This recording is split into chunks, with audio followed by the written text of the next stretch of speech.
La Regione ha preso la sua decisione, il piano stralcio delle fasce fluviali è stato adottato in via preliminare. Terra Alba, Conuta è dentro il piano complessivo già in vigore dallo scorso giugno. I tanto contestati vincoli idrogeologici imposti al territorio diventano effettivi. Le osservazioni presentate in uno studio dall'amministrazione comunale non valgono per ora.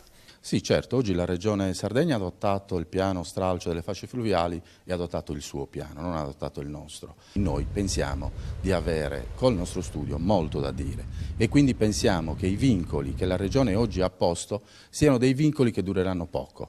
Per il presidente Cappellacci ha prevalso la necessità di agire in fretta e con rigore, specialmente dopo la recente alluvione, un evento tragico che però a Terralba ne sono convinti era previsto nelle carte in possesso del comune, possibile solo nei modi in cui si è verificato. La natura il 18 di novembre si è scatenata e ha allagato la parte bassa del nostro territorio. Il nostro studio dice che quella parte e solo quella parte deve essere vincolata. Per le aspettative del Paese la Regione lascia aperto uno spiraglio.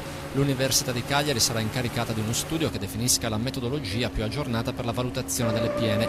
Insomma, potrebbe esserci spazio per nuovi approfondimenti. Aspettiamo la validazione del nostro studio